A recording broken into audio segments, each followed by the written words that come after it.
Alrighty, so we're gonna give people just a couple minutes to join in to the live.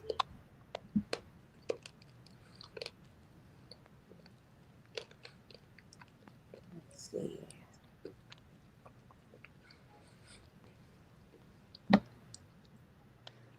Mm-mm-mm.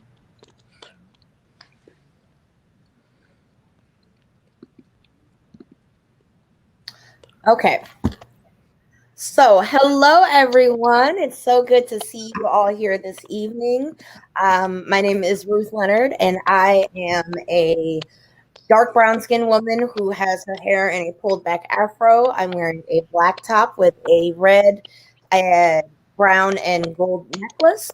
And I am glad to be joined here today with Anthony King with Bowling Green State University's Brave organization.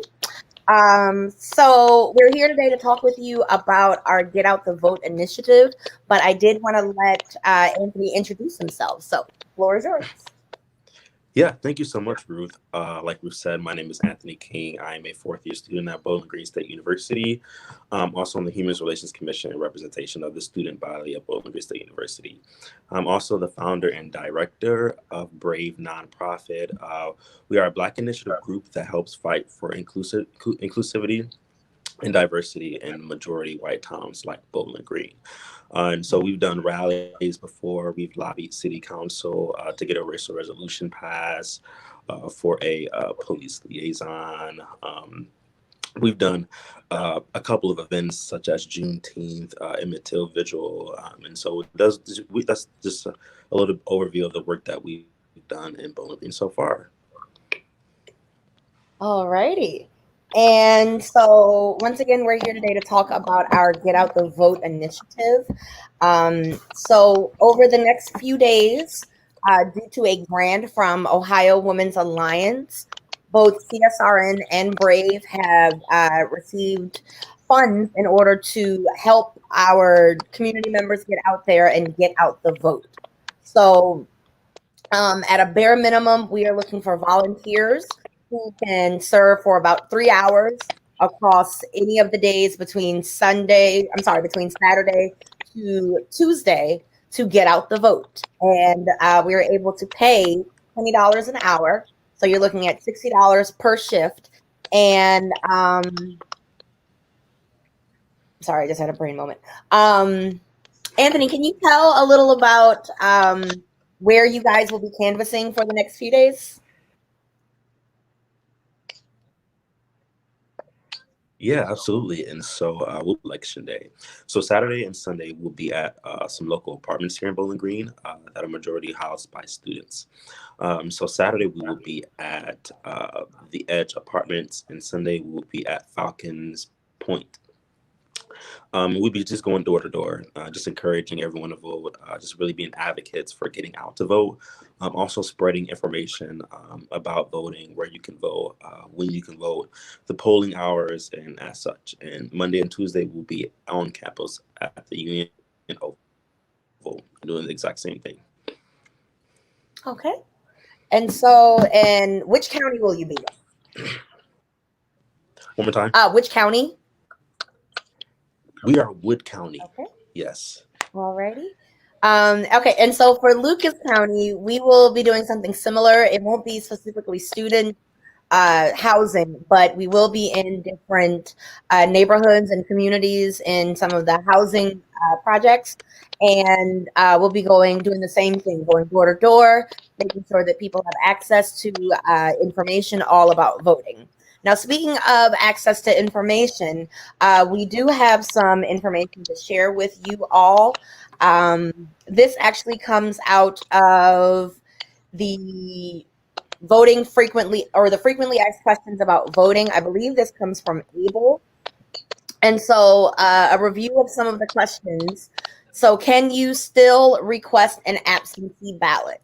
The answer is, of course, yes. You can still request an absentee ballot. October 31st at noon is the deadline, and this goes across all counties, districts, everything. So there's a noon deadline to request an absentee ballot. for the November 3rd general election. November 3rd, of course, is the general election day, and polls are open from 6:30 a.m. to 7:30 p.m. And absentee ballots must be returned in person to the Board of Election by close of polls or postmarked by November 2nd and put in the outgoing mail. Now, for this particular Get Out the Vote initiative, I do believe that we are simply focusing on getting people out to vote and not so much on the absentee ballots, because we know that there's been some discrepancies with the mail. Postmaster General is up to his old shenanigans. And so we want to make sure that anyone who we come in contact with, we're sending them to the polls. We want to make sure that they know where the polling locations are. We want to make sure that they know times to get there. And also, Anthony, do you know of any services that will be provided to give rides to the polls in Wood County? Currently, I do not know of any services that will give rides to the polls. That is a discussion topic that we are currently searching for here in Wood County. I do believe that is available. Wood County does offer, I think, three independent taxi services that may be able to give anyone in need of that service a ride to the poll. Okay, But that is something that we can also update you all on. If you guys follow our Facebook page, we'll be posting several updates around that topic. So, all right, excellent.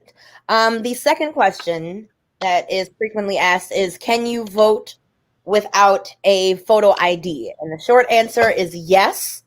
To vote a regular ballot, you need to present an ID, but it doesn't have to be a driver's license.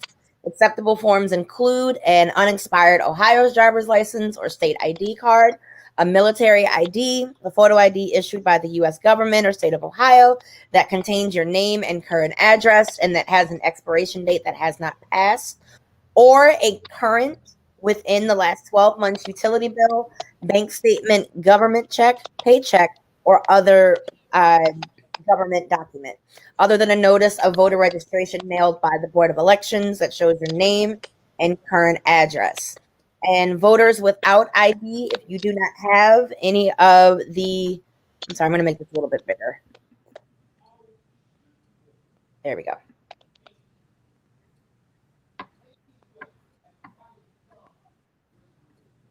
Okay. If you do not have any of the above forms of ID, you can provide either your driver's license or state ID number or the last four digits of your social security number and cast a provisional ballot. Once the information is reviewed and verified by the Board of Elections, your ballot will be counted. If you do not provide one of the documents or your driver's license or state ID number or the last four digits of your social at the precinct, you will still be able to vote using a provisional ballot. However, in order for that ballot to be counted, you must return to the Board of Election Day to provide a qualifying form of ID. So, question, Anthony, did you know that? I actually did not know that. The reason I did not know that is because I am an out-of-state voter, and I know that I vote back in Michigan, and so I figured that to vote in Ohio that you had to show proof of ID. And Okay. So, yeah. Alrighty. Next question. I'm going to ask this one to you and see if you know it. Can Yeah, you please. vote in person if you've already requested an absentee ballot but you have not received it? What do you think? Good question. I am going to say no. Survey says yes, Yes. you can. You simply go to the early voting center if voting early, or your polling location if voting on election day, and cast a ballot. You do not have to wait for your absentee ballot to arrive. Okay. So for the next one, alrighty, what do you think? Can I vote if I have been convicted of a crime? Yes. Yes. In Ohio, only people convicted of a felony and currently incarcerated because of that conviction cannot vote. If you have been arrested for a felony but you have not been convicted, you still have the right to vote. If you are on parole or probation, live in a halfway house, or if you are on house arrest, you have the right to vote. If you are on parole or probation for a felony that does not involve a jail term, you have the right to vote. The only time you may not vote is if you are currently incarcerated on a felony conviction. But once you are out of prison or jail, you must re-register to vote. Even if you were previously registered, you regain the right to vote. All right, I already showed that answer. So, these next two questions I think are really important. I think the first one a bit more than the second one. So the question is, can I vote if I am homeless? And the answer is yes. And I think that ties into the previous explanation of how you can vote without an ID.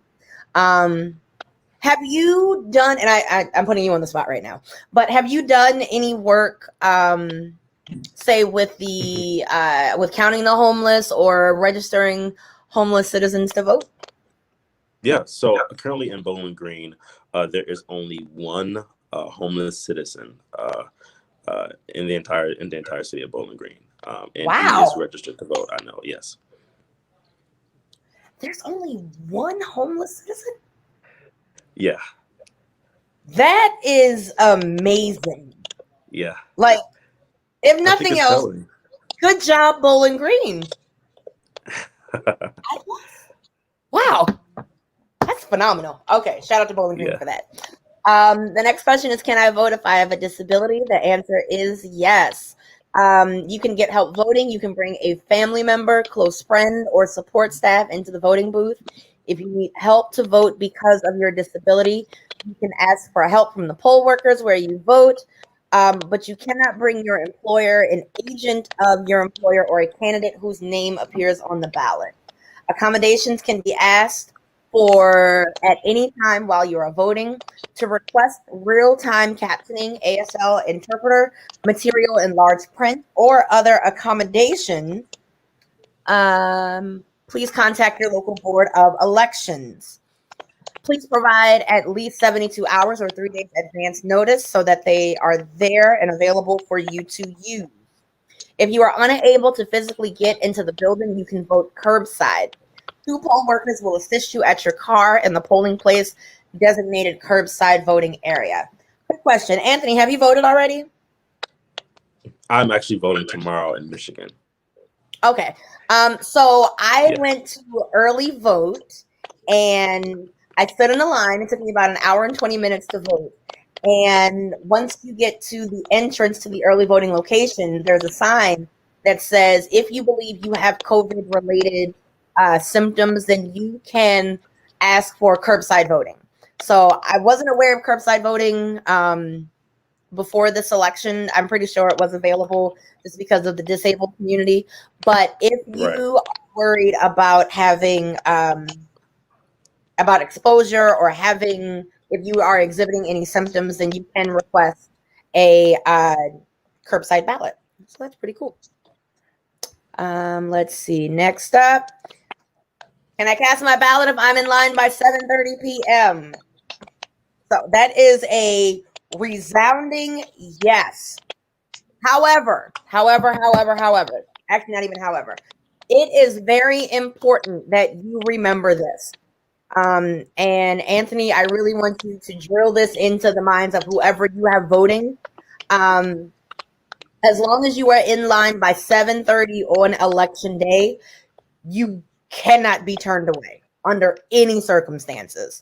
Um, I think there may be some concern over voter intimidation, but the one thing that I want everyone to get out of this is that if you are in line by 7:30, you are legally allowed to vote. You can stay in line, even if it takes you an hour and a half to vote and you don't leave out of there until 9 o'clock.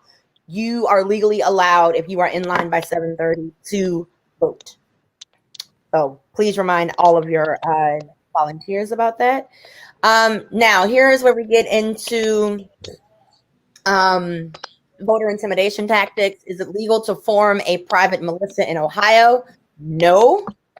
Every state in the United States bans private paramilitary groups.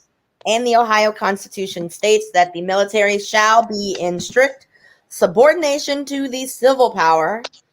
How Ohio defines a militia. I've been reading a lot. Anthony, you take this.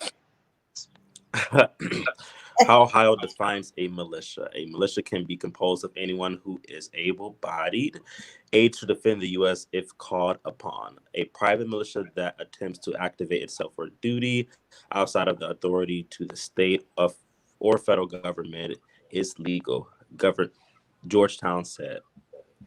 I'm reading like off my phone, so all the words are super, super small. Oh, okay. Sorry.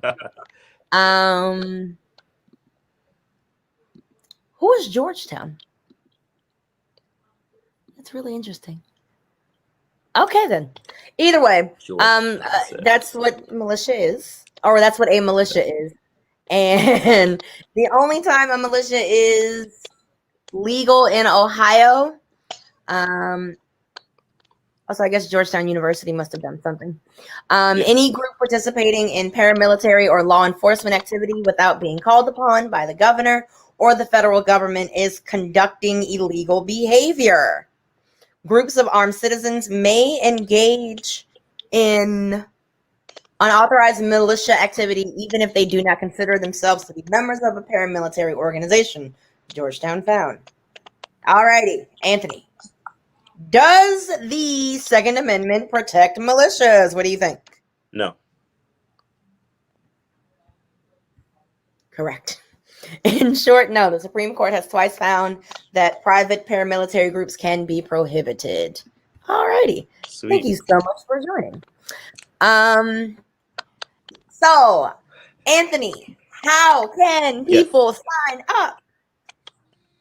Yeah, actually, unfortunately, we actually reached the maximum capacity as far as the paid voting advocacy opportunities, but you can still sign up. The link is on our, actually, if you email us at bravebgohio@gmail.com, we can still get you signed up to volunteer either Saturday, Sunday, Monday, or Tuesday.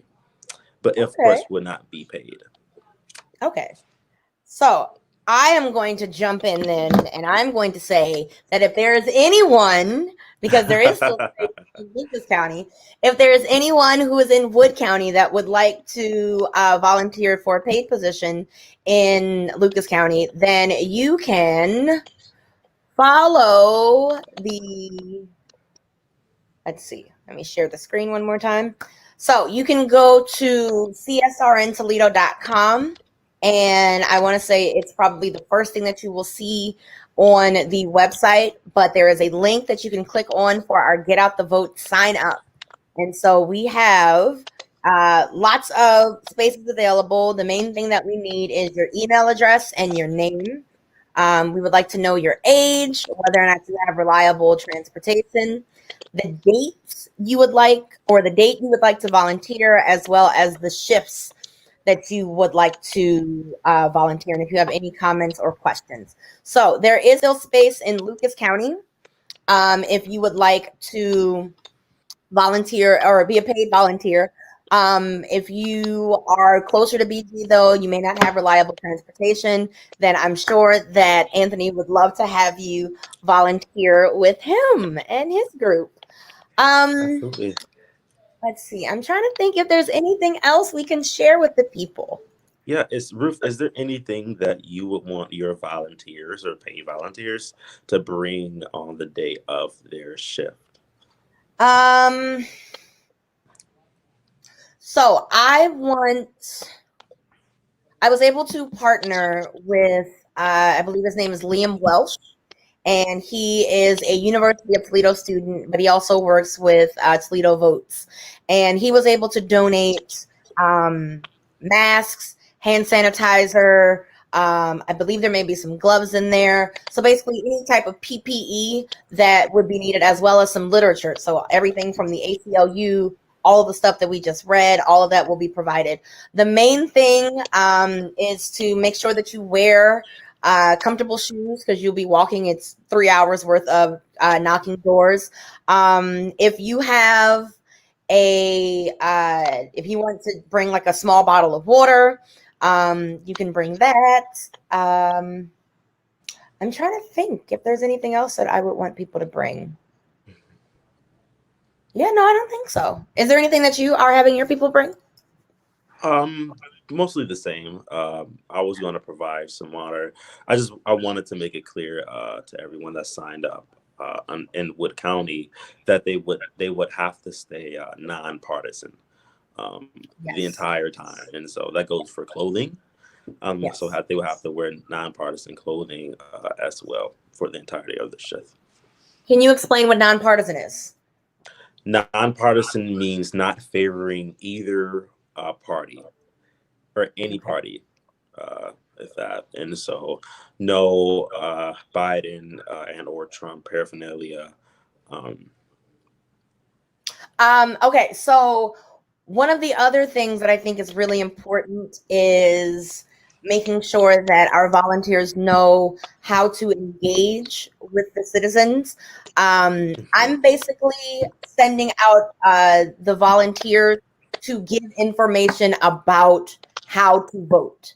Since it is nonpartisan, I'm also encouraging them to not engage with, say, choosing a particular candidate, as opposed mhm. to the way that I explain it is stick to issues, and just let the issues guide the conversation, and just say, hey, if you care about children, then you should make sure that you vote for your best interest as it relates to children. And that way, I think you're able to keep uh, particular names of candidates out of it. And there's Yeah. one other. Okay, I'm gonna make you the big screen because I gotta go.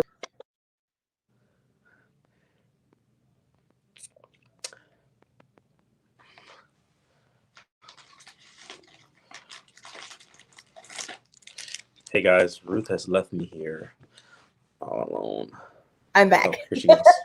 Okay, so we weren't able to get a lot of these, but we do have. This would be a good example of a nonpartisan uh, example. So this talks about Black women's reproductive issues, and it talks about things like quality, affordable health care, quality education, abortion access, maternal health, LGBTQ liberation, immigrant rights, economic equality, criminal justice. So those are all topics that if you find yourself as a volunteer in any conversation that could be spun either way with one of those topics, then you simply Hmm. stop and you pivot and you say, vote your best interest, vote for the candidate that you believe best serves your interest in those particular categories. But that's the main thing, since this is a nonpartisan initiative, and it's just simply getting people out to vote, to know where they can vote, to know that the times that are available. Make sure that that's just the only conversations that are had. Let's see. I think that may be about it. I don't know if there's anything else. Yeah. How are you paying your volunteers? I'm Can so they? glad you asked. So, every volunteer, after your 3 hour shift is over, you will receive a prepaid Visa gift card. Hmm. It will have $60 on it, and it can be used for whatever you like. So, as opposed to doing any of the traditional tracking of W-9s and W-2s and all of that, we just want to make sure that as long as we have your name and your address and possibly a phone number, uh, we can pay you. So yeah. So trust me, I've volunteered for places where they like pay you in gift cards, but it's a very niche gift card. Like, oh, thank you so much for this $50 gift card to Red Lobster when I needed groceries or gas in my car. So we want to give everyone the option to spend the money how you would spend it, whatever that may be. Wherever visas are accepted, you can use them. And yeah, it's basically, oh, how are you setting up to pay your people? Like, do they all come back to a central location? Yeah, and so each of my knocking on doors days, which would be Saturday and Sunday, we're Mhm. going to meet at the leasing office of both Okay. apartments to start. I asked that my volunteers come 15 minutes before, so I can just give Okay. them a brief overview of the etiquette for the evening. Okay. And I asked that once they finish their shift, that they just meet us. They meet me back at the leasing office, and I'll pay them. Oh, nice. Okay. So yeah, so we are doing something similar, but we since we're traveling to different housings or housing projects, we are establishing first whichever one we're meeting at that day, and then going to that leasing office. So it'll be something similar. Do you know the hours that you all will be volunteering from? The hours offhand, I am not sure. I don't want to say any wrong information. I do Okay. know. Actually, I may have the hours with me. Give me 2 seconds, Okay. guys. Let's see.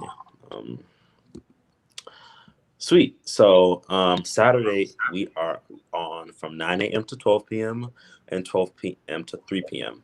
Those are our Okay. Saturday hours. Our Sunday hours are 1 p.m. to 4 p.m. and 4 p.m. to 7 p.m. Our Monday hours are 8 a.m. to 12 p.m. and 12 p.m. to 12, yep, 12 p.m. to 2 p.m. 3 p.m. Sorry.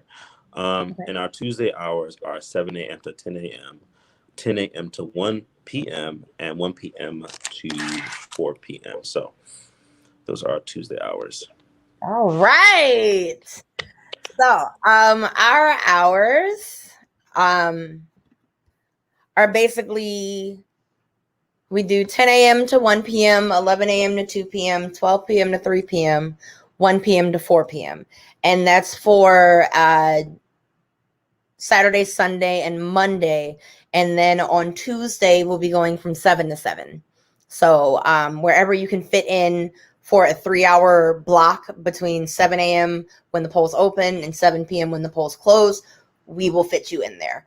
Now, for election day, you guys are still going to the apartment complexes, or are you guys going Still to? for Yeah, for election day, we're actually going to stay on campus. Okay. I did get some comments that people did not feel safe being outside of campus Okay. doing voting advocacy work on election day. So we're deciding to stay on campus for election day after Okay. union open. Excellent. Okay. That's really good. So yeah, so we are looking to go to have poll workers or election day poll volunteers. And so I can actually pull that up. So if there is anyone who is interested in working on election day, there's a bit more that you would have to do for that. So let me get that for you right now. And you guys are at the polling offices locations at election day, or are you? So yeah, so for election day, we will be, let's see. So yeah, there's going to be a handful of paid poll monitoring positions. So depending on where you Okay. go to vote, you could actually get paid to monitor the same thing. So where we talk about if there is someone who say needs help with voting, like if they need someone to do the curbside voting, you may be able to at least get someone's attention to take care of that. But for let me share my screen again. So for election day, there are paid poll monitor opportunities. Let's see. And I know it's really small and I apologize for that.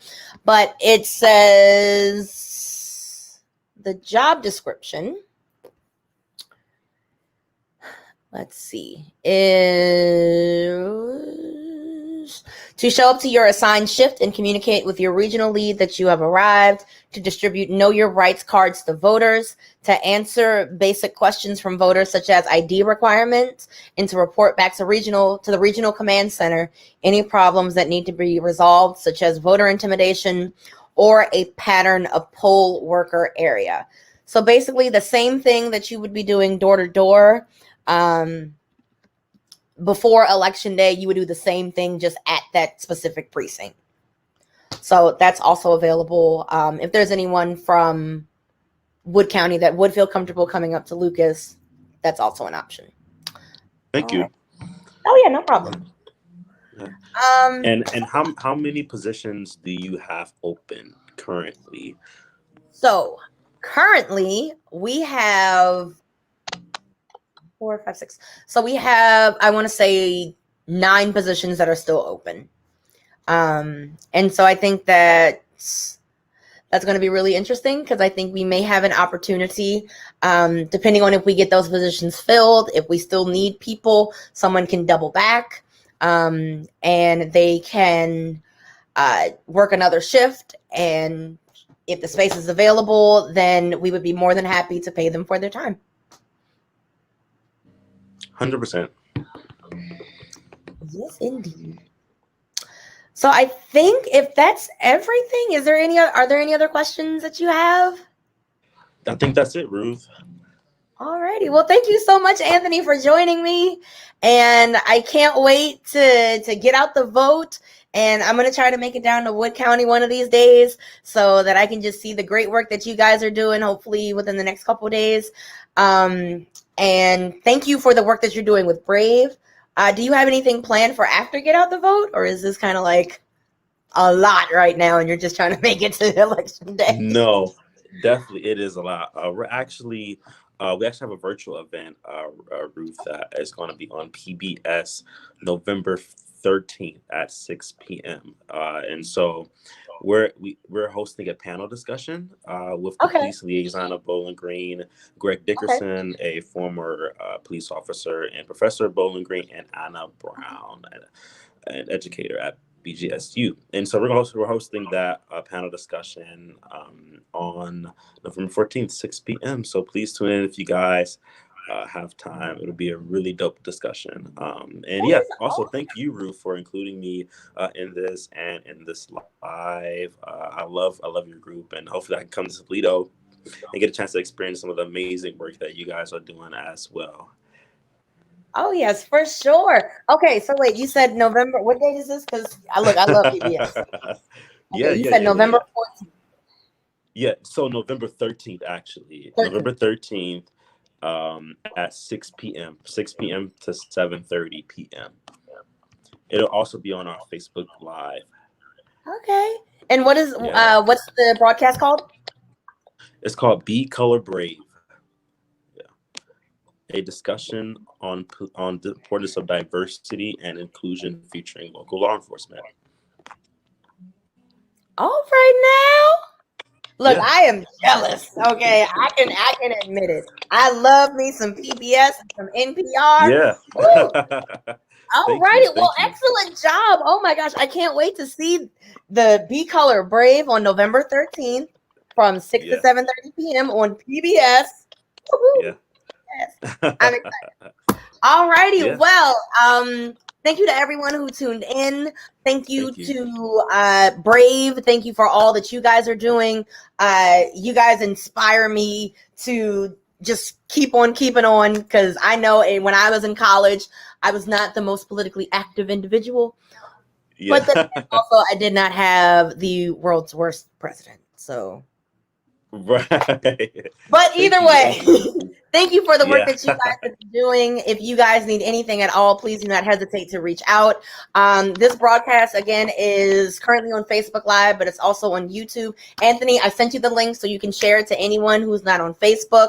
It's also on CSRN's Twitter. We're going to post it on Instagram as well.